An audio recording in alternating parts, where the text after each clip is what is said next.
আজকে গল্পটা কিন্তু একটু ইউনিক। আজকে থেকে প্রায় 4014 বছর আগের কথা। একটা চমৎকার সভ্যতা ছিল, ঐতিহাসিক সভ্যতা, তার নাম ছিল ব্যাবিলন। এটা ইরাকে ছিল, সেখানে বাবেল নামে একটা শহর ছিল। আমরা অনেকে জানি না যে বর্তমান বাগদাদ হচ্ছে সেই বাবেল নগরী। বর্তমান বাগদাদ হচ্ছে সেই বাবেল নগরী। আর বাবেল সম্পর্কে আল কোরআনে কিন্তু আয়াত আছে। আল কোরআন এমন একটা কিতাব, বিস্ময়কর কিতাব, যেখানে সবকিছুই নাজিল করা হয়েছে। তো আল্লাহ পাক সূরা কাহফে তো বলেছেন, ওয়ালাকাদ সাররাফনা ফি হাযাল কুরআন লিন-নাসি মিন কুল্লি মাসাল। আমি এই কোরআনে মানব জাতির জন্য প্রত্যেকটা বিষয়কেই ব্যাখ্যা করেছি। ওয়া নাযালনা আলাইকাল কিতাবা তিবয়ানান লিকুল্লি শাই। হে নবী, আমি আপনার প্রতি এমন একটা কিতাব নাজিল করেছি যেটা তিবয়ানান লিকুল্লি শাই, প্রত্যেকটা বিষয়কে ব্যাখ্যা করে। যারা আহলে কোরআন ভ্রান্ত আকীদার অনুসারী, তারা কিন্তু এই আয়াত থেকেই দলিল পেশ করে যে কোরআন তো তিবয়ানান লিকুল্লি শাই, প্রত্যেকটা বিষয়ের ব্যাখ্যা। তার নতুন করে হাদিসের কি প্রয়োজন আছে? এটা আমাদের আলোচনার টপিক না, আমরা ওদিকে যাচ্ছি না। তো আল্লাহ পাক কোরআনে কিন্তু বাবেল নগরীর কথা বলেছেন। সূরাতুল বাকারার 101-2 এই আয়াতগুলোতে আছে। এই বাবেল নগরী তৎকালীন সময়ে জাদুবিদ্যার একটা আকড়া ছিল আর কি।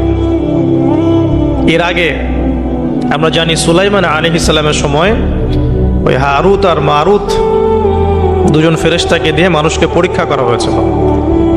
এই ঘটনাটা সূরা বাকারার 101-2 এই আয়াতগুলোর মধ্যে আছে, দেখে নিয়েন। আমি রেফারেন্সগুলো বলে দিলাম। এখানে এই বাবেল নগরীর কথাটা আছে, ঠিক আছে? এই নগরীতে প্রায় 4014 বছর আগে একটা ফুটফুটে সুন্দর শিশু জন্ম নেয় আর কি। দেখতে খুবই সুন্দর, অমায়িক, দেখলেই মানে মন কেড়ে নেয়ার মতো সুন্দর। এমন কিছু বাচ্চা থাকে কিন্তু দেখলে আদর করতে ইচ্ছা করে, মন কেড়ে নেয়ার মতো, ইউনিক, সবার চেয়ে আলাদা। এবং জন্ম নিয়েছে সে এমন একটা পরিবারে, যেই পরিবার তৎকালীন সময়কার যে জালেম শাসক নমরুদ, তার প্রধান পুরোহিত, তার নাম আজার। তৎকালীন বাবেলের শাসনকর্তার নাম হচ্ছে নমরুদ এবং তার প্রধান পুরোহিতের নাম আজার। তার ঘরেই জন্ম নিয়েছেন এই তাওহীদের শেকর ইব্রাহিম আলাইহিস সালাম। আল্লাহ পাকের কি মানে, আল্লাহ পাক কি না করতে পারেন। যেখানেই আবু জেহেল, সেখানেই মুহাম্মদ সাল্লাল্লাহু আলাইহি ওয়াসাল্লামের জন্ম হয়। যেখানেই নমরুদ, সেখানে ইব্রাহিমের মতো মানুষ আসেন। যেখানেই ফেরাউন, সেখানে আবার মূসা আসেন। মূসাকে আল্লাহ রাব্বুল আলামিন ফেরাউনের ঘরেই মানুষ করলেন। ইব্রাহিম আলাইহিস সালামকে আল্লাহ পাক আজারের ঘরেই মানুষ করলেন। আজকে আমরা দেখি এরকম সিটি অফ আখিরুজ্জামানে কিছু কিছু দিনী বোন চেহারা না দেখানোর জন্য আন্দোলন করছে। চিন্তা করতে পারেন, যেখানে যত বেশি জাহেলিয়াত, সেখানে তত পাক্কা মুসল্লি জন্ম নিবে, মুমিন জন্ম নিবে ইনশাআল্লাহ। যেখানে যত বেশি জাহেলিয়াত, সেখানে তত শক্তিশালী মুমিনদের জন্ম হবে ইনশাআল্লাহ। তো এখন তৎকালীন নমরুদ যে সভ্যতার অধিবাসী ছিল, এই সভ্যতাটাকে আমরা বলে কালাডীয় সভ্যতা। এটাকে কালাদীয় সভ্যতা বলা হয়। এটা মূলত জাদুর জন্য একটু বিখ্যাত ছিল, যেটা রেফারেন্স আমি দিলাম সুলাইমান আলাইহিস সালামের যুগ থেকে। এখানে আজারের ঘরে জন্ম নিয়েছেন আমাদের নবীগণের পিতা, মুসলিম জাতির পিতা ইব্রাহিম আলাইহিস সালাম। সুবহানাল্লাহ। বলা বাহুল্য যে নমরুদ কিন্তু 400 বছর বেঁচে ছিল এবং 400 বছর হায়াত পাওয়ার পরে সে মনে করছিল যে সে কখনো মারা যাবে না। এরপরেই সে নিজেকে খোদা দাবি করা শুরু করেছে আর কি। এই বাচ্চা ছেলেটা বড় হতে লাগলো। যারা সমাজকে পরিবর্তন করে, তারা কিন্তু সমাজের স্রোতে গা ভাসায় না। নবী সাল্লাল্লাহু আলাইহি ওয়াসাল্লামের জন্মটা একটু মিলাই এটার সাথে। আমাদের নবীও ঠিক এরকমই একটা সমাজে জন্ম নিয়েছেন। ইব্রাহিম আলাইহিস সালাম যেমন জন্ম নিয়েছেন শিরকে ভরা সমাজে, চতুর্দিকে মূর্তি পূজা হচ্ছে, ইভেন তার বাসায় তার বাবা হচ্ছে মূর্তি পূজারীদের সর্দার, তার ঘরে তিনি জন্ম নিয়েছেন। ঠিক তেমনি রাসূল সাল্লাল্লাহু আলাইহি ওয়াসাল্লাম যে মক্কায় জন্ম নিয়েছেন, সেই মক্কা ছিল শিরকের আকড়া। সেখানে লাত, উজ্জা, হবল, মানাতের পূজা হতো।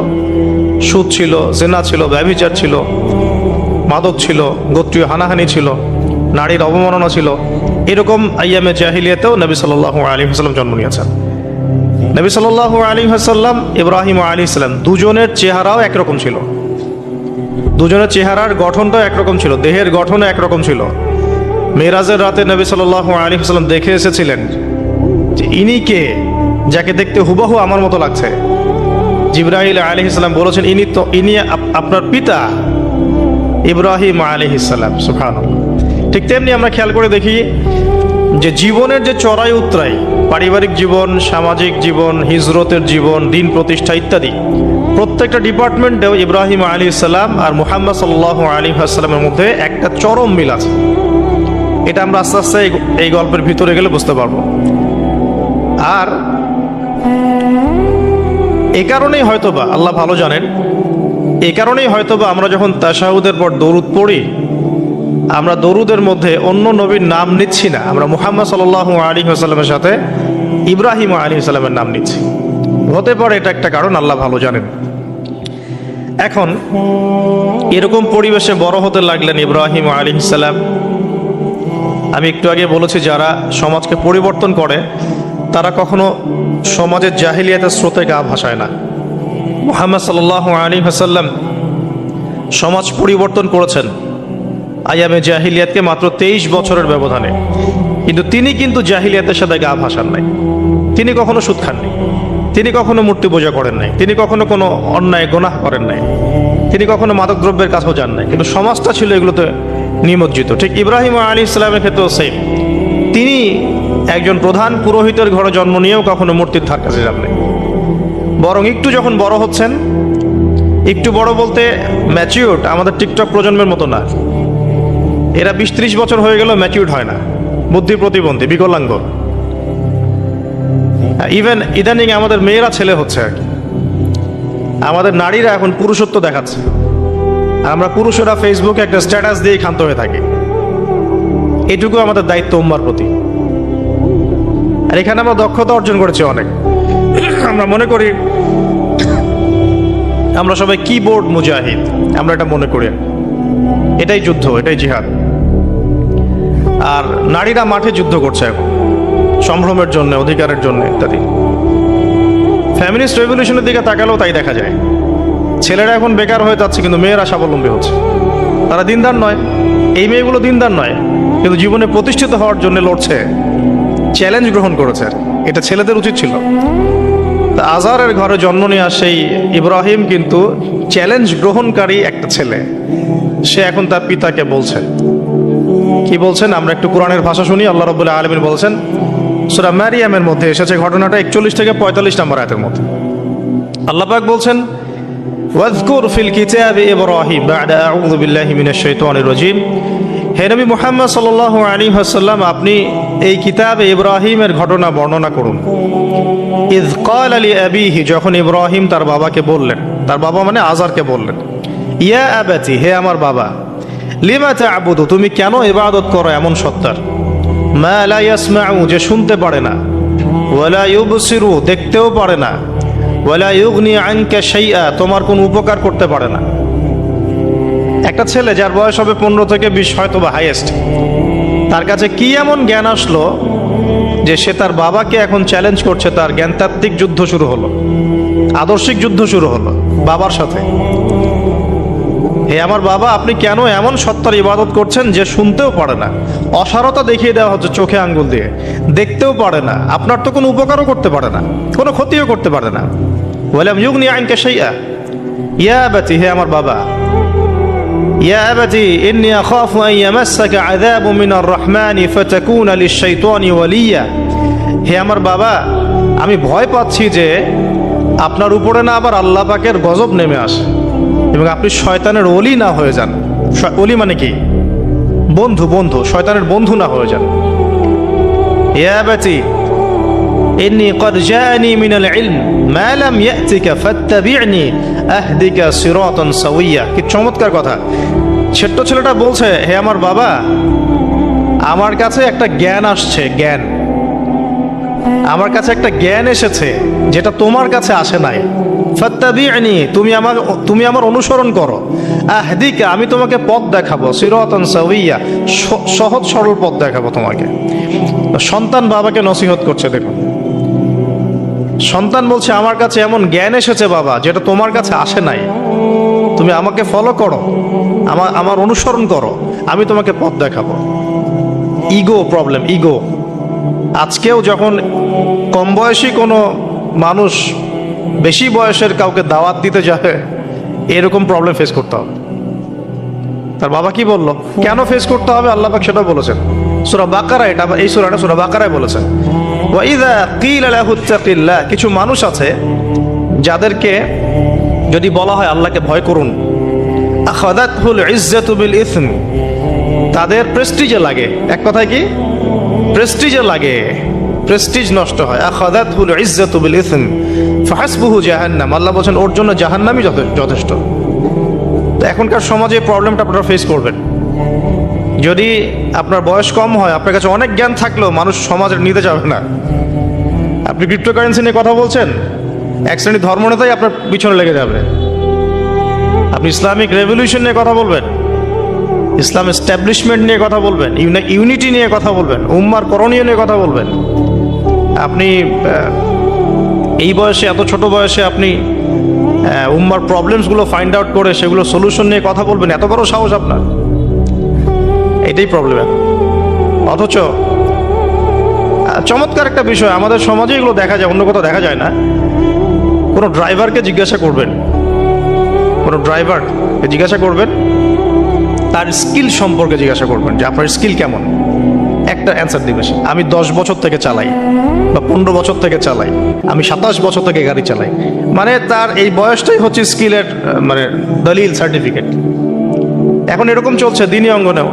আমি 20 বছর থেকে ফতোয়া দিই, আমি 32 বছর থেকে ওয়াজ করি, আমি এই করি, আমি সেই করি। এই যে জাহির করা, আল্লামা তাকি উসমানী দায়ামাত বরাকাতু এবং তার যারা ছাত্ররা আছেন সারা উপমহাদেশে, স্পেশালি বাংলাদেশে, তাদের অনেকের সাথে আমি দেখা করেছি। তারা একটা নসিহত সবাই কমন ভাবে করেন, দেখি নসিহতটা করেন যে কখনো নিজেকে জাহির করবা না, কখনো নিজেকে জাহির করবা না, তাহলে আল্লাহ তোমার ইলম কেড়ে নিবে।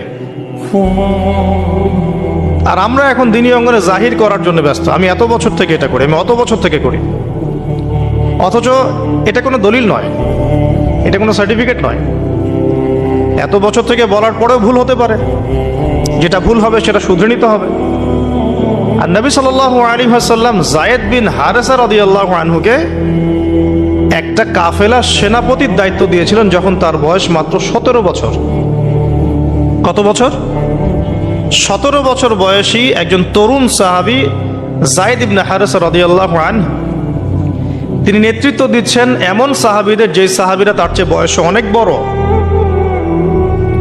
এমনকি এই অভিযান শেষ হওয়ার আগেই নবী সাল্লাল্লাহু আলাইহি ওয়াসাল্লাম ইন্তেকাল হয়। তার পরবর্তীতে আবু বকর সিদ্দিক রাদিয়াল্লাহু আনহু সেই অভিযান আবার চালানোর চেষ্টা করেন, আবার চালানোর জন্য মনস্থ করেন। তিনি আবার যায়েদ বিন হারেসা রাদিয়াল্লাহু আনহুকেই নেতৃত্ব দেন। এটা নিয়ে ওমর রাদিয়াল্লাহু আনহু তাকে কিছু কথা বলেন যে আপনি যায়েদ বিন হারেসাকে নেতৃত্ব দিচ্ছেন, বয়সে ছোট সাহাবী, তার পিছনে অনেক বড় বড় সাহাবী থাকবে, তারা তো তাকে নাও মানতে পারে, এটা কেমন হয়? বারবার তাকে ভেটো দিচ্ছেন। শেষমেশ আবু বকর সিদ্দিক রাদিয়াল্লাহু আনহু একটু রেগেই বললেন যে ইস্তা'মালাহু রাসূলুল্লাহ ওয়া আনতা তা'মুরুনি আন আনজি'হু, তাকে স্থলাভিষিক্ত করেছে স্বয়ং আল্লাহর রাসূল, আর তুমি এসে আমাকে বলছো আমি তাকে অপসারণ করব। সুবহানাল্লাহ। নবী সাল্লাল্লাহু আলাইহি ওয়াসাল্লাম যোগ্যতা দেখতেন মানুষের, কার যোগ্যতা কতটুকু আছে। তো ওইদিকে আমি ভিতরে ঢুকছি না। আমরা এখন সোশ্যাল অ্যাফেয়ার্সে যা দেখি যে আমরা যোগ্যতার চাইতে অন্যান্য বিষয়গুলোকে বেশি মূল্যায়ন করা শুরু করি আর কি। এতে করে তরুণরা উঠে আসতে পারে না, তরুণদের জার্নি অনেক টাফ হয়। এবং যারা স্পেশালি জেনারেল ব্যাকগ্রাউন্ড থেকে দিনের দিকে আসার চেষ্টা করেন, তারা পদে পদে হতাশ হয়। তাদেরকে বুকে নেওয়ার মানুষ খুব কম থাকে। কেন জানি তাকে মানুষ কাউন্টার মনে করে, এনিমি মনে করে, অন্তর্দাহ সৃষ্টি হয়, জ্বালান হয়। হঠাৎ করে উড়ে এসে জুড়ে বসলো, উম্মার দায়িত্ব নিয়ে নিচ্ছে, কোত্থেকে আসলো এটা? এরকম একটা দৃষ্টিভঙ্গি আমরা দেখতে পারি আর কি। এটা কাম্য ছিল না এটা। বরং তরবারি যত আপনি শান দিবেন তত ধারালো হবে। তো শান দিবে কারা? যারা তরোয়াল চালাতে পারে তারাই। যারা চালাতে পারে তারা যদি তরোয়ালকে ভোতা করে দেয় তাহলে তো এটা দিয়ে আপনি জালেমের গর্দান কাটতে পারবেন না। তো যাই হোক, আমরা বেশি হাইথটের কথায় না যাই। আজার এখানে ছিলাম, দেখেন বাবাকে সন্তান উপদেশ দিচ্ছে। এবার বাবার উত্তরটা শোনেন। বাবা কেন গ্রহণ করলো না? বললাম প্রেস্টিজ ইস্যু। তুমি ছোট মানুষ হয়ে আমাকে এত বড় কথা বলো? হ্যাঁ, তখন বাবা বলছেন আনতা আরাগিবুন আনতা আন আলিহাতিনা ইয়া ইব্রাহিম। হে ইব্রাহিম, তুমি কি আমাদের ইলাহগুলো, উপাস্যগুলো থেকে মুখ ফিরাচ্ছ? তুমি কি আমাদের উপাস্যগুলো থেকে মুখ ফিরিয়ে নিচ্ছ? আনতা আরাগিবুন আনতা আন আলিহাতিনা ইয়া ইব্রাহিম লাইন লাম তানতাহি। যদি বিরত না হও, ঠিক যেমন থ্রেট আমাদেরকে করা হয়, যদি বিরত না হও, লাইন লাম তানতাহি লাআরজুমান্নাকা রাহজান মালিয়া। তিনি বলছেন যদি বিরত না হও তাহলে তোমার মাথাটা পাথর দিয়ে মেরে ফাটিয়ে ফেলবো। আরজুমান্নাকা মানে রজম করব। রজম মানে কি? যে কোমর পর্যন্ত গেথে পাথর মারা। বিবাহিত পুরুষ জেনা করলে যেটা শাস্তি হয়। লাইন লাম তানতাহি, যদি বিরত না হও, লাআরজুমান্নাকা রাহজান মালিয়া। দূর হও এখান থেকে বের হও, হতভাগা আমরা বলি না, দূর হও এখান থেকে। ঠিক ওই রকম, যদি ফিরে আসো ভালো কথা, না ফিরে আসলে রজম করে দিব, মাথা ফাটিয়ে ফেলবো পাথর দিয়ে মেরে। এখান থেকে দূর হও হতভাগা। কাকে বলছে এটা? ইব্রাহিম আলাইহিস সালাম। এবার তিনি খুব নরম সরম মানুষ, শান্তিকামী মানুষ। তিনি বলছেন ক্বালা সালামুন আলাইক। এই সালামুন আলাইক কথাটা শিখে নেবেন, জীবনে অনেক ক্ষেত্রে কাজে লাগবে। সালামুন আলাইক মানে আপনার উপর শান্তি বর্ষিত হোক। যখনই আপনি কলিউশন অ্যাভয়েড করতে চাবেন, সালাম দিয়ে চলে আসতে হবে। সেটা পরিবারেও, সমাজেও, দিন প্রতিষ্ঠার ক্ষেত্রে। কেউ আপনাকে সমালোচনা করছে, গালিগালাজ করছে, গীবত তহমত করছে, আপনাকে নিয়ে এপিসোড বানাচ্ছে, মানে আপনি কি করবেন? প্রত্যেকটার কাউন্টার দিতে থাকবেন? তাহলে আপনার গোল নষ্ট হয়ে যাবে, আপনার গোল থেকে আপনি বিচ্যুত হয়ে যাবেন। এগুলো নিয়ে আপনাকে ব্যস্ত থাকতে হবে। তখন এগুলো নিয়ে উম্মাহ ব্যস্ত আছে বলেই এখন পর্যন্ত গোল অ্যাচিভ হয় নাই। আমরা এগুলো নিয়ে ব্যস্ত আছি বলেই এখনো গোল অ্যাচিভ হয় নাই। তো এই কারণে ইব্রাহিম আলাইহিস সালামের সুন্নাহ হচ্ছে সালামুন আলাইক, তোমাদের উপর শান্তি বর্ষিত হোক। তবে যে জায়গাটাতে দালিলিকভাবে জ্ঞানতাত্ত্বিক যুদ্ধ করতে হবে সেটা করতে হবে, সেটা অন্য ইস্যুস। ইব্রাহিম আলাইহিস সালামকে পরিবার ছাড়তে হলো। পরিবার মানে তার মাকে ছাড়তে হলো, তার বাবাকে ছাড়তে হলো। তার কোনো অপরাধ আছে? ইব্রাহিম আলাইহিস সালামের কোনো অপরাধ আছে? না। এখন আমরা তো অনেক সময় মনে করি আমি তো নিরপরাধ, নির্দোষ, তাহলে আমার উপরেই কেন এরকম হচ্ছে? ইব্রাহিম আলাইহিস সালামের কোনো অপরাধ আছে? নাই। তাকে ঘর ছাড়তে হলো, বাড়ি ছাড়তে হলো, তার বাবা তাকে বের করে দিলেন। এখান থেকে লেসন নিয়ে নেন। আজকের প্রথম লেসন যে আপনি আমি যদি হকের উপর থাকি, সর্বপ্রথম বাধাটা পরিবার থেকে আসতে পারে। সবার পরিবার একরকম না। এখনকার মেজরিটি সংখ্যক পরিবারগুলোই জাহেল, একদম জাহেল, বস্তুবাদী, জানোয়ারের মতো। মানে খাও দাও, সেক্সুয়াল সম্পর্ক, বিয়ে শাদী, সন্তান, এর বাইরে কিচ্ছু চিন্তা করতে পারে না। দুনিয়া আর দুনিয়া, এর বাইরে কিচ্ছু চিন্তা করতে পারে না। ইল্লা মাশা আল্লাহ, কিছু পরিবার আছে এর বাইরে, তাদের কথা আলাদা। সবাই তো আর ছোটবেলা থেকে আধ্যাত্মিক পরিবার পায় নাই, দিনই পরিবার পান নাই। আর এটার পরিমাণ দিন দিন কমেই আসছে। ম্যাক্সিমাম পরিবার এখন জাহান্নামের টুকরা আর কি। আল্লাহ পাক পরিবারকে বলেছেন জাহান্নাম থেকে বাঁচাও, কু আনফুসাকুম ওয়া আহলিকুম নারা। এখন ওই পরিবারই হয়ে গেছে জাহান্নামের টুকরা। আপনি দিনের পথে চলতে চাইলে প্রথম হোঁচটটা পরিবার থেকে খেতে পারেন। এটা ইব্রাহিম আলাইহিস সালামের জীবনেও যেমন হয়েছে, মুহাম্মদ সাল্লাল্লাহু আলাইহি ওয়াসাল্লাম জীবনেও সেম। যে মিলাচ্ছিলাম কিভাবে, তার ক্ষেত্রেও সেম। চাচারা শত্রু না? চাচারা শত্রু, আশপাশের মানুষ শত্রু। চাচা এসে বাড়ির সামনে খড়কুটা ফেলে দিয়ে যায়, চাচি এসে ময়লা আবর্জনা ফেলে দিয়ে যায়, কেউ গালি দেয়, কত সমস্যা। যখন নিজের মানুষরা আপনার এগেনস্টে চলে যায় তখন মনটা ভেঙে যাবে, স্বাভাবিক। কারণ নিজের মানুষটা সারা দুনিয়া যদি আপনার বিপক্ষেও থাকে, কাছের কিছু মানুষ আপনার পক্ষে থাকে, তখন আপনি বাসাতে অ্যাটলিস্ট সিংহ, তখন বাসা থেকে এনার্জি নিয়ে বাইরে যুদ্ধ করতে পারবেন। কিন্তু বাহিরে সবাই মোটামুটি ধরেন যে আপনার পজিটিভ, তো বাসায় এসে দেখলেন যে বাসায় আপনার কোনো রকম অনুকূল পরিবেশ নাই, তখন বাইরে সিংহ হলে বাসায় বিড়াল হয়ে থাকতে হবে। তখন দেখেন ইব্রাহিম আলাইহিস সালামের জীবনে আর মুহাম্মদ সাল্লাল্লাহু আলাইহি ওয়াসাল্লামের জীবনে একটা স্পেশাল নেয়ামত ছিল, সেটা হলো স্ত্রীদের নেয়ামত। স্ত্রীদের নেয়ামত। বাহিরের মানুষ অনেক কিছু বলছে, গালিগালাজ করছে, মারছে, কাটছে, থুতু দিচ্ছে, সমালোচনা করছে, কিন্তু বাসায় ইব্রাহিম আলাইহিস সালামের আছেন সারা, হাজেরা, আর মুহাম্মদ সাল্লাল্লাহু আলাইহি ওয়াসাল্লামের আছেন খাদিজা রাদিয়াল্লাহু আনহা। অ্যাটলিস্ট বাসায় আপনি একটা একটা কি বলবো যে বড় একটা প্রশান্তির জায়গা আপনার বাসায় আছে। তো এটা একটা বড় নেয়ামত যেটা ইব্রাহিম আলাইহিস সালাম এখন হারালেন। হারালেন কিভাবে? বাবা বাসা থেকে বের করে দিল। এখান থেকে বুঝতে হবে যে দিনের পথে চলতে গেলে প্রথম বাধা পরিবার থেকে আসতে পারে, তাই বলে তাদের সাথে কোনো রকমের দ্বন্দ্ব সংঘাতে যাওয়া যাবে না। সালামুন আলাইক, সালামুন আলাইক, তোমাদের উপর শান্তি বর্ষিত হোক। ইব্রাহিম বলছেন সালামুন আলাইক, হে বাবা আপনার উপর শান্তি বর্ষিত হোক। শুধু তাই না, আরো বলছেন আস্তাগফিরুল্লাহ রব্বি, আমি আপনার জন্য আল্লাহর কাছে ক্ষমা চাইব ইনশাআল্লাহ। ইন্নাহু কানা বি হাফিয়া, তিনি আমার প্রতি খুব মার্সিফুল, আশা করি তিনি আমার দোয়া কবুল করবেন। কিন্তু যখন তিনি জানতে পেরেছিলেন যে তার বাবা শিরকের উপর আছেন, আল্লাহ পাক মাফ করবেন না, সূরা তাওবার মধ্যে আছে, তখন থেকে তিনি আর ক্ষমা চান নাই, বাবার জন্য ক্ষমা চান নাই। তো এবার ইব্রাহিমের সফর শুরু হলো, একাকিত্বের সফর। তার মানে একটা বিষয় এটাও শিখতে হবে, হকপন্থীদের সাথে আল্লাহর দেয়া একটা বিশেষ নিয়ামত হচ্ছে একাকিত্ব। হকপন্থীদের লাইফে আল্লাহ পাকের পক্ষ থেকে একটা বিশেষ অনুগ্রহ হচ্ছে একাকিত্ব। মানে একাকিত্ব কেন নিয়ামত বললাম? কারণ একাকিত্ব মানুষকে আল্লাহ চিনিয়ে দেয়। অনেক আলেম দেখবেন যারা জেল টেল খেটে বের হয়েছেন, তারা সবাই একটা কথা বলবেন, জেলখানায় আমরা আল্লাহকে চিনেছি। সব আলেমরা এই কথা বলে যারা ওখান থেকে বের হয়ে আসে। কারণ একাকিত্ব মানুষকে গভীরভাবে ভাবায়, আল্লাহকে পাওয়ায়, আল্লাহর কাছে দোয়া করতে শেখায়, মানুষকে বোঝায় যে আল্লাহ ছাড়া কেউ নাই সাহায্য করার। তো যারা হকপন্থী হয়, একাকিত্ব তাদের বরণ করতেই হয়। এটা মাথায় রেখে পথ চলতে হবে। ইব্রাহিম আলাইহিস সালাম পথ চলা শুরু করলেন। এবার কি হলো? তিনি কি বাসা থেকে বের হয়ে সেই এলাকা, ওই নমরুদের দেশ ছেড়ে চলে গিয়েছিলেন? উত্তর না। প্রথমে তিনি চলে যান নাই, প্রথমে তিনি ওই সমাজেই থেকেছেন, থেকে দাওয়াত দেওয়ার চেষ্টা করেছেন। তিনি ওই সমাজেই থেকেছেন, থেকে দাওয়াত দেওয়ার চেষ্টা করেন, ঠিক মুহাম্মদ সাল্লাল্লাহু আলাইহি ওয়াসাল্লামের মতো। সমাজের মানুষ যখন নির্যাতন নিপীড়ন করছেন, তিনি কি শুরুতেই সমাজ ছেড়ে বের হয়ে চলে গেছেন? না, 13 বছর দাওয়াত দিয়েছেন। কত বছর?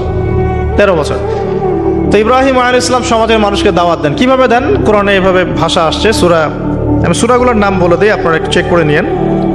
সূরা আম্বিয়ার মধ্যে আসছে, সূরা সফফাতের মধ্যে আসছে, সূরা আনআমের মধ্যে আসছে। তো তিনি দাওয়াত দেন এভাবে যে ওয়াইদ ক্বালা ইব্রাহিম, যখন ইব্রাহিম বললেন লিআবিহি ওয়া কওমিহি, তার বাবাকে এবং তার কওমকে বললেন, মা হাযিহি তামাসিলুল্লাতী আনতুম লাহা আকিফুন, তোমরা এইসব কি মূর্তির উপাসনা করো, এদের চারপাশে ঘুরতে থাকো, কি সব করো?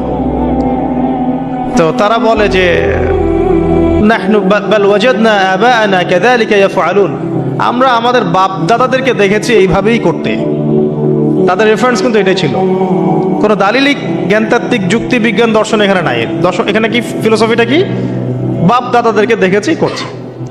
তো এটা দিয়ে আবার অনেক সময় বাংলাদেশে আবার একটা ট্রেন্ড চালু করা হয়েছে যে তোমরা দীর্ঘদিন 1200 বছর থেকে যে ইসলামটা ফলো করে আসছো ওটা ভুয়া, আমরা যেটা নতুন মডারেশন দিচ্ছি এটাই সঠিক। এই দলিল সেম না। এখানে অমুসলিমদেরকে দাওয়াত দেওয়া হচ্ছে। অমুসলিমরা বলছে যে আমরা বাপদাদাদেরকে দেখেছি যে তারা এভাবেই মূর্তি পূজা করতো, আমরা তাই করি। এটার সাথে কি হানাফি মাযহাবকে মিলাবেন আপনি? হ্যাঁ, হানাফি মাযহাব বাপদাদা থেকে চলে আসে, ভুয়া, নতুন যেটা দিচ্ছি এটাই সঠিক। আস্তাগফিরুল্লাহ। তো আমরা হাত চেঞ্জ করাটাকে এখন মনে করি হিন্দু থেকে মুসলমান হইলাম মনে হয়। হাত বদল করাটাকে মনে হয় যে হিন্দু থেকে মুসলমান হয়েছি মনে হয়। গভীরে ঢোকেন, ওলামায়ে কেরামদের মানে দার্সে গিয়ে বসে গভীরে ঢুকলে বুঝতে পারবেন যে ইসলামিক স্কুল অফ থটগুলা প্রত্যেকটারই ভিত্তি আছে, এগুলোর গভীর শেকড় আছে, ভিত্তি আছে। আল্লাহ, রাসূল এবং রাসূলের সাহাবীগণ, এই তিনটাকেই মানতে হবে। আপনি যদি বলেন যে আমি সাহাবীদেরকে মানি না, খালি আল্লাহ এবং রসুলকে মানি, তাহলে আল্লাহকে রসুলকে মানতে পারবেন না। সাহাবীদের অনুসরণ না করলে রসুলকে ফলো করতে পারবেন না। তো ওইটা আজকের ইস্যু না, এটা ফিকহি অনেক ব্যাপার, গভীর ব্যাপার, এটা অন্যদের কথা হবে। এই দলিল আর এই দলিল কিন্তু সেম করা যাবে না। আবার যে আমরা বাপ দাদা থেকে দেখে আসছি, তোমরা নামাজ এইভাবে পড়ো, এই নামাজ ওই দলিল চলবে না, আমারটা ঠিক, এটা ঠিক না। নামাজ যেটা পড়ে আসে তারা, এটা ঠিক আছে, এর প্রত্যেকটা দলিলের মধ্যে অথেন্টিসিটি আছে। এরকম করে সমাজে ফিতনা ছড়ানো ঠিক হবে না, বিভ্রান্তি ছড়ানো ঠিক হবে না। এখন আসুন, ইব্রাহিম আলাইহিস সালামকে কি আনসার দিচ্ছেন? আমরা আমাদের পিতা মাতাদেরকে দেখেছি, বাপ দাদাকে দেখেছি এরকম তাওয়াফ করতে, মূর্তির চারপাশে পূজা করতে, নজর দিতে। তো ইব্রাহিম আলাইহিস সালাম বলছেন যে হাল ইয়াসমাউনাকুম, এই মূর্তিগুলো কি তোমাদেরকে শুনতে পারে? ইস্তাদউন, যখন তোমরা একে ডাকো। হাল ইয়ানফাউনাকুম, তোমাদের কোনো উপকার আসতে পারে? আও ইয়াদুররুকুম, তোমাদের কোনো ক্ষতি করতে পারে? তার দলিলগুলো কিন্তু অকাট্য। ইব্রাহিম আলাইহিস সালামের দলিলগুলো কিন্তু এখানে, যুক্তিগুলো কিন্তু অকাট্য। আসলে কি সে শুনতে পারে? আসলে কি সে দেখতে পারে? আসলে কি সে তোমার উপকার করতে পারে? তাদের কিন্তু কিছু বলার নাই এখানে। তারা বলছে বাল ওয়াজাদনা আবানা কাযালিকা ইয়াফআলুন, আমাদের পিতা মাতা বাপ দাদাদেরকে দেখেছি এইভাবেই করতে। ইব্রাহিম আলাইহিস সালাম বলছেন যে ইন্নাকুম আনতুম লাফি দালালিম মুবিন, তোমরা তো সুস্পষ্ট বিভ্রান্তির মধ্যে আছো। তাহলে তো এরকম আরো অনেক আয়াত আছে সূরা সাফফাতের মধ্যেও, ওয়া ইন্না মিন শিআতিহি লা ইব্রাহিম ইয জাআ রাব্বাহু বিকলবিন সালিম ইয ক্বালা লিআবিহি ওয়া কওমিহি মাযা তা'বুদুন, তোমরা কিসের ইবাদত করো? আইফকান আলিহাতান দুনাল্লাহি তুরিদুন, তোমরা কি আল্লাহ সম্পর্কে মিথ্যা আরোপ করতে চাচ্ছ? ফামা যন্নুকুম বিরাব্বিল আলামিন, আল্লাহ রাব্বুল আলামিন সম্পর্কে তোমাদের কি ধারণা? এভাবে তিনি তার কওমকে দাওয়াত দিতে লাগলেন। কিন্তু তাদের কওমের দলিল একটাই ছিল, বাপ দাদাদেরকে দেখেছি এভাবে মূর্তি পূজা করতে, তাই করি। সনাতন, এটা ছিল কি? সনাতন থটস। অথচ সর্বপ্রথম এটা শুরু হয় কোন নবীর আমল থেকে? নূহ আলাইহিস সালাম। নূহ আলাইহিস সালামের যুগের মানুষ সর্বপ্রথম এই মূর্তি পূজা শিরক করেছে। এর আগে মূর্তি পূজা ওয়ার্ল্ডে ছিল না, নূহ আলাইহিস সালামের যুগ থেকে শুরু হয়েছে। তাহলে এটাকে আমরা সর্বোচ্চ পর্যায়ে সনাতন বলতে পারি না। তারও আগে যে সময় চলে গেছে, ওই সময় মানুষ তাওহীদপন্থী ছিল, আদম আলাইহিস সালামের যুগে, তখন মানুষ এই কাজ করতো না। শুরুটা কেমন করে হলো? ভালো উদ্দেশ্যেই শুরু হয়েছিল, ভালো মনে করে। কেমন? যে মানুষ এরকম চিন্তা করে নিয়েছিল যে এই মানুষগুলো লাত, উজ্জা, হুবল, ইয়াগুথ, ইয়াউক, নাসর, ইয়াগুথ, ইয়াউক, নাসর, এই ভালো মানুষগুলো আল্লাহর খুব নেককার বান্দা ছিলেন। তাদের স্ট্যাচু তৈরি করা যায়, তৈরি করলে কি হবে? এগুলোকে দেখলে আমাদের আগ্রহ জন্মাবে ইবাদত করার ব্যাপারে। এটা ছিল ওদের থটস। শয়তান এভাবেই তাদেরকে ইনফ্লুয়েন্স করেছিল আর কি, তারা তাই করলো। এই জেনারেশনটা যখন মারা গেল, পরের জেনারেশন যখন আসলো, তখন শয়তান ওদেরকে বোঝালো, ধরেন 100-200 বছর পরে বোঝালো যে ওরা খুব ভালো মানুষ ছিল, ওদের মূর্তিকে মসজিদের বাইরে না রেখে ভিতরে ঢুকিয়ে ফেলো, তাদেরকে সেজদা করতে হবে না, ভিতরে ঢুকিয়ে ফেলো, ইবাদতে মনোযোগ আসবে। পরের জেনারেশন এই কাজটাই করলো। থার্ড জেনারেশনকে শয়তান বোঝালো যে সরাসরি ওদের কাছে চাইলেই হবে, তারা আল্লাহ পাকের অনেক মানে কি আনুগত্য প্রাপ্ত, নৈকট্য প্রাপ্ত বান্দা, সরাসরি তাদের কাছে চাইলেই হবে। আল্লাহর কাছে চাওয়া, এখানে চাওয়া একই কথা, ওখানে সেজদা করা, এখানে সেজদা করা একই কথা। এখান থেকে শুরু হলো সরাসরি স্ট্যাচু ওয়ার্শিপ। সরাসরি স্ট্যাচু ওয়ার্শিপিং এখান থেকে শুরু হয়েছে। তো আমরা আমাদের হিন্দু ভাই বোন যারা আছেন, আমাদের আশপাশে অমুসলিম ভাই বোন, তাদের প্রতি সম্মান রেখেই এই হিস্ট্রিগুলো পড়তে বলবো আর কি, এবং যুক্তি দর্শনগুলো খুঁজতে বলবো। আসলে কি তারা শুনতে পায়? আসলে কি সে আমার কোনো উপকার করতে পারে? আসলে কি সে আমার কোনো ক্ষতি করতে পারে? আসলে কি সে সৃষ্টিকর্তার প্রতিমূর্তি হতে পারে কিনা? তো আমরা এটা আহ্বান জানাবো, আমরা কারো ধর্মীয় অনুভূতিতে আঘাত করব না। ইসলাম আমাদেরকে এটা শিখায় না। ইসলাম এটা শিখায় যে মানুষকে হিকমার সাথে, প্রজ্ঞার সাথে দাওয়াত দেয়া, যাতে করে তারা জাহান্নামের রাস্তা থেকে ফিরে আসতে পারে ইনশাআল্লাহ। এখন আসুন, আরো একটা দাওয়াত ইব্রাহিম আলাইহিস সালাম তার কওমকে দিলেন। সেটা কি? এবার এখানে সমাজের মানুষের সাথে ওই সমাজের ধর্ম নেতারাও ছিল। সমাজে কিন্তু কয়েক শ্রেণীর মানুষ থাকে, মানে সামাজিক নেতা, ধর্মনেতা, রাষ্ট্রনেতা। তো রাষ্ট্রনেতা পর্যায়ে এখনো ইব্রাহিম আলাইহিস সালাম যান নাই, এখন সমাজ নেতা আর ধর্মনেতা চলছে আর কি। এবার ধর্মনেতা আসলো, এসে ধর্মনেতারা তাকে বোঝানোর চেষ্টা করলো যে এই আসমানের তারা, চাঁদ, সূর্য, প্রকৃতি, গাছপালা, এগুলো ইলাহ, এগুলোর ইবাদত করা যায়। এই ঘটনা আল্লাহ রাব্বুল আলামিন সূরা আনআমের মধ্যে বলেছেন। তো ইব্রাহিম আলাইহিস সালামকে তারা দেখাচ্ছে, এটা আরবীয় একটা কাব্যিক ভাষায় কোরআনে এসেছে, চমৎকার ভাষায়, যে ফালাম্মা জান্না আলাইহিল লাইল, যখন তার উপর রাত আচ্ছাদিত হলো, রাআ কাওকাবা, তখন ইব্রাহিম আলাইহিস সালাম কি দেখলেন? আকাশে তারা দেখলেন। ঠিক আছে, তারা দেখলেন। মূর্তি পূজার এখানেই আছে, ধর্মনেতারাও এখানেই আছে। তো তিনি বলছেন হাযা রব্বি, এটা আমার রব। ফালাম্মা ফালা, যখন তারকাগুলো অস্তমিত হলো, ক্বালা লা উহিব্বুল আফিলিন, আমি তো অস্তমিত যাওয়া জিনিসকে পছন্দ করি না। রব তো অস্তমিত যাবে না, এখানেও যুক্তি লাগবে, তো আমার ফিলোসফি লাগবে, আমার এখানে দর্শন লাগবে, এখানে তো আমাকে মানে প্রজ্ঞা দিয়ে বোঝাতে হবে। এটা তো অস্তমিত হয়ে গেল, এটা তো রব হতে পারে না। ফালাম্মা রাআল কামারা বাযিগান, যখন সে চাঁদকে দেখলো জলজল করছে একদম। আর এখনকার চাঁদ দেখা আগের চাঁদ দেখা তো এক না, এখন তো আমরা চাঁদের আলোই খুঁজে পাই না, তখনকার চাঁদ তো অন্যরকম। বাযিগান মানে জলজল করছে।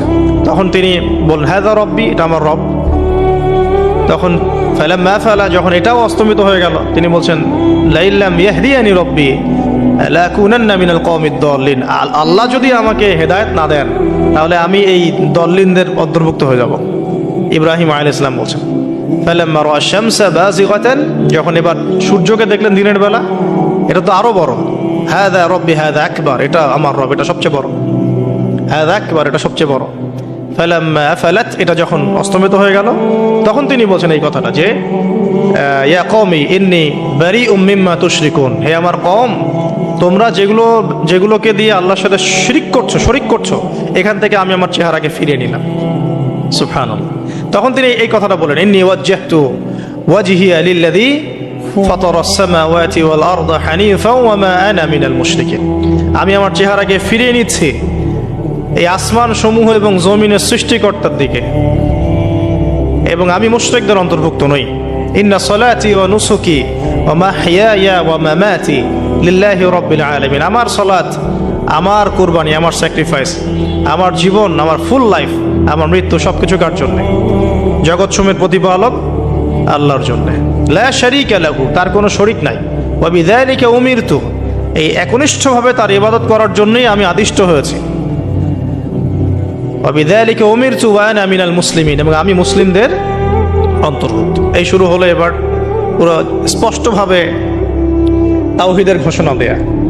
তবে ইব্রাহিম আলাইহিস সালামের এক একটা পদক্ষেপ কি যৌক্তিক না, বৈজ্ঞানিক না, এবং অকাট্য প্রমাণ আছে না, এগুলোকে কিন্তু ভেদ করতে পারছে না তারা। এবার ইব্রাহিম আলাইহিস সালাম চিন্তা করলেন তারা এবার উচিত শিক্ষা দিতে হবে। তবে আগে বলেন এই যে উচিত শিক্ষাটার কথা বলছে, এটা আবার আপনারা খবরদার ভুলেও কোথাও দিতে যায় না, ঠিক আছে? এটারও সময় আছে। ইব্রাহিম আলাইহিস সালামের সাথে নবী সাল্লাল্লাহু আলাইহি ওয়াসাল্লামের জীবনের মিলের কথা বলছিলাম। নবী সাল্লাল্লাহু আলাইহি ওয়াসাল্লাম মক্কা বিজয়ের আগে কি কখনো মূর্তির গায়ে হাত দিয়েছেন কিনা বলেন? দিয়েছেন না। যখন মক্কা বিজয় হয়ে গেছে, পুরো স্টেটই আপনার, অথরিটি আপনার, তখন আপনি আপনার অ্যাকশন নিতেই পারেন, সেটা আপনার ব্যাপার, তখন আপনি কি করবেন? মুহাম্মদ সাল্লাল্লাহু আলাইহি ওয়াসাল্লাম কাবা ঘরে ঢুকে তখন মূর্তি ভেঙেছেন এবং বলেছেন ওয়াকুল জাআল হক ওয়া যাকাল বাতিল ইন্নাল বাতিলা কানা যাহুকা, তাই না? তো ইব্রাহিম আলাইহিস সালাম এবার শিক্ষা দেওয়ার চিন্তা করছেন। তিনি বলছেন যে যখন এরা মেলাতে যাবে, ওই উৎসবে যাবে, তখন আমি এদেরকে দেখে নিব।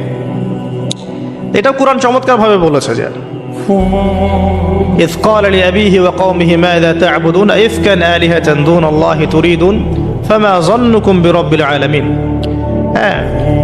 فراغ إلى آلهتهم فقال ألا تأكلون। ইব্রাহিম আলাইহিস সালাম এবার যখন ওরা মেলায় চলে গেছে, যাওয়ার আগে আবার ইব্রাহিম আলাইহিস সালাম বলছিলেন যে ইন্নী সাকিম, আমি হচ্ছি অসুস্থ। আমি কি অসুস্থ? নাযারা নাযরাতান ফিন নুজুম, ইব্রাহিম আলাইহিস সালাম রাতের বেলা আকাশের দিকে তাকালেন একবার, তাকিয়ে ওদেরকে বললেন যে ইন্নী সাকিম, আমি অসুস্থ। এটা কৌশল, আমি অসুস্থ, এটা কৌশল। এই কৌশল আবার সব জায়গায় খাটাতে যায় না আর কি। তো এবার যখন তারা চলে গেল, ফারাগা ইলা আলিহাতিহিম ফাকালা আলা তাকুলুন, এবার তিনি ওই মূর্তি গৃহ যেটা ওদের, ওখানে ঢুকে বলছেন যে আলা তাকুলুন, তোমাদের কি হলো, খাচ্ছ না কেন? কাদেরকে বলছে এই কথা? মূর্তি, খাচ্ছ না কেন? মা লাকুম লা তানতিকুন, কি হলো, কথা বলছো না কেন? এবার ফারাগা আলাইহিম দরবাম বিল ইয়ামিন, এবার ইয়ামিন মানে ডান হাত, ডানাতে যা পেয়েছিলেন আর কি, তা দিয়ে সবগুলোকে ভেঙে চুরমার করে ফেলছে। ব্যাস, এবার ওরা যখন আসলো এসে বলছে যে আনতা ফাআলতা হাযা বিআলিহাতিনা ইয়া ইব্রাহিম, হে ইব্রাহিম তুমি কি আমাদের উপাস্যদের সাথে এই কাজ করেছো? ইব্রাহিম বলছেন লা বাল ফাআলাহু কাবীরুহুম হাযা, বরং এই বড়টা এই কাজ করছে। এর মধ্যে সবচেয়ে বড় যেটা আছে এই ব্যাটার কাজ, আমি করি নাই, আমি তো করি নাই। তখন ওরা তো এটা তো হতভম্ব হয়ে গেল, যে সে বলছে যে তুমি তো জানো, তুমি তো খুব ভালো করেই জানো যে তারা কথা বলতে পারে না, নড়াচড়া করতে পারে না, কিছুই করতে পারে না। তখন তিনি বললেন তাহলে তোমরা কেন এমন ইলাহের উপাসনা করো যে কথাও বলতে পারে না, শুনতেও পারে না, দেখতেও পারে না, তোমার উপকারও করতে পারে না, ক্ষতিও করতে পারে না।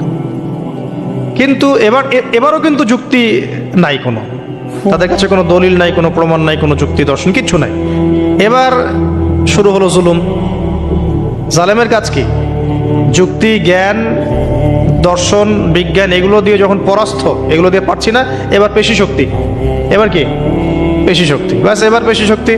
ইব্রাহিম আলাইহিস সালামকে নিয়ে যাওয়া হচ্ছে নমরুদের দরবারে। এবার চলো, এবার তোমার আজকে খবর আছে। এবার পুরো রিমান্ড হবে 7 দিনের। একদিন রিমান্ড হলেই অবস্থা খারাপ হয়ে যাওয়ার কথা। ইব্রাহিম আলাইহিস সালামকে এবার নিয়ে যাচ্ছে ধরেন নমরুদের কাছে। কি যে হবে আল্লাহ ভালো জানে। ইব্রাহিম আলাইহিস সালাম যখন যাচ্ছেন তখন কি তিনি জানতেন যে আল্লাহ পাক তাকে আগুন থেকে বাঁচাবেন? এই ঘটনা যে ঘটবে তিনি কি জানতেন? আচ্ছা, আমরা না হয় জানি যে এমনটা হয়েছিল। ইব্রাহিম আলাইহিস সালাম ওই সময় তো আর জানতেন না যে কি হতে যাচ্ছে। তার মানে তার ওই সময় তার ইমানের তেজ, তার স্থিরতা, ইস্তেকামা এবং তাওয়াক্কুল কত বেশি ছিল। তাকে নিয়ে যাওয়া হচ্ছে। এবারে নমরুদের সামনে দাঁড় করিয়ে নমরুদ এবার একটু মজা নিয়ে জিজ্ঞাসা করলো যে কে তোমার রব? ওই কবরের প্রশ্ন করার মতো, মান রব্বুক, তোমার রব কে? তো ইব্রাহিম আলাইহিস সালাম বলছে রব্বি আল্লাযী ইউহয়ী ওয়া ইউমীত, আমার রব তিনি যিনি জীবন দেন মৃত্যুও দেন। এবার নমরুদ বলছে ক্বালা আনা উহয়ী ওয়া উমীত, আমি তো জীবন দিই আর মৃত্যু দেই। কিভাবে? একজন যাবজ্জীবন প্রাপ্ত আসামিকে ডেকে নিয়ে ছেড়ে দিল, দিয়ে বললো যে জীবন দিলাম। আর একজন আসামিকে ডেকে তৎক্ষণাৎ মৃত্যুদণ্ড দিয়ে মৃত্যু দিলাম। তো ইব্রাহিম দেখলেন আলাইহিস সালাম এ তো মোটা বুদ্ধির মানুষ, কারণ যে যত বড় জালেম হয় তার বুদ্ধি তত মোটা হয়, কিন্তু এটা মাথায় রাখবেন। ফেরাউনের মতো জুলুম মানুষের বুদ্ধি লোপ করে দেয়, আর শিরক মানুষের মধ্যে ভয় সঞ্চার করে। যখন আপনি শিরক করতে থাকবেন মনে খুব ভয় কাজ করবে। এবং মুশরিক বাহিনী কখনো ইসলামের বিজয় লাভ করতে পারে নাই। যে মুসলিম সেনাবাহিনীর মধ্যেও শিরক ছিল না, ওরা যুদ্ধের মাঠে পরাজিত হয়ে গেছে। ইতিহাস ঘাটবেন, মুসলিম যে সেনাবাহিনীর মধ্যে শিরক ছিল ওই সেনাবাহিনী পরাজিত হয়ে গেছে। আবার অল্প গুটি কয়েক সেনাবাহিনী তারা তাওহীদপন্থী ছিল, তারা জয়লাভ করেছে। ইতিহাস ঘেটে দেখবেন। তো জুলুম কি করে? বুদ্ধি লোপ পায়। নমরুদের বুদ্ধি লোপ পেয়ে গেল। তো ইব্রাহিম আলাইহিস সালাম বলছেন রব্বি আল্লাযী ইউহয়ী ওয়া ইউমীত, এ তো এটা বুঝলো না। তাহলে ইব্রাহিম আলাইহিস সালাম বলছেন যে আল্লাহ রাব্বুল আলামিন, আমার আল্লাহ তিনি পূর্ব দিক থেকে সূর্য ওঠান। তো তুমি যদি ইলাহ হয়ে থাকো তাহলে পশ্চিম দিক থেকে উঠাও। এটা আরো বড় অকাট্য দলিল হলো। তার অবস্থাটা আল্লাহ ব্যাখ্যা করছেন এভাবে। আল্লাহ বলছেন ফাবুহিতাল্লাযী কাফার, কাফের একদম হতভম্ব হয়ে গেল। একদম হতভম্ব হয়তো লাভ নাই, বেশি শক্তি আছে আমার। তোমার যুক্তি, বিজ্ঞান, দর্শন, থিওরি তো আমার দরকার নাই। তোমার দিনের জ্ঞানের এলিমেন্ট তোমার দরকার নাই। তোমার ওয়াজ নসিহতের আমার দরকার নাই। আমার কাছে কি আছে? বেশি শক্তি আছে। পিঠায় সব সিধা করে ফেলাবে একেবারে। বাস, ইব্রাহিম আলাইহিস সালামের জন্য বলছে ফাল হাররিকুহু ওয়ানসুরু আলিহাতাকুম, একে জ্বালায় দাও, পুরায় দাও, একে জ্বালায় পুরায় দাও, তোমাদের ইলাহদেরকে সাহায্য করো। আল্লাহ পাক অন্য জায়গায় বলছেন যে ফাআরাদু বিহি কাইদান ফাজআলনাহুমুল আসফালিন, তারা ইব্রাহিম আলাইহিস সালামকে নিয়ে একটা বিশেষ বড় একটা কৌশল করল। এই কৌশলটা কি ছিল? তাকে অগ্নিকুণ্ডের মধ্যে ফেলে দেওয়ার একটা চেষ্টা করলো। আগুন জ্বালিয়ে রাখলো, বলা হয় 40 দিন। এগুলো হিস্ট্রি তাফসিরুলতে আসছে, আমি জাস্ট পুরান টেক্সট টু দ্য পয়েন্ট বলছি। তো আগুন দাউ দাউ করে জ্বলতে লাগলো, ওই ব্যাবিলন, ওখানকার সব মানুষ দেখছে বিষয়টা। ইব্রাহিম আলাইহিস সালামকে ফেলে দেওয়া হবে। দেখেন, যখন ফেলে দেওয়া হবে তখন কি ইব্রাহিম জানতেন যে তিনি আগুনে পুড়বেন না? তিনি তাহলে প্রস্তুত ছিলেন, তিনি তখন জীবন দেওয়ার জন্য প্রস্তুত ছিলেন। ঠিক আছে, এখন তাকে ফেলে দেওয়া হচ্ছে, ঠিক ওই সময়ে জিবরাইল আলাইহিস সালামের আগমন। সুবহানাল্লাহ। তিনি এসে বলছিলেন যে আমার কাছে কোনো হাজত আছে নাকি আপনার?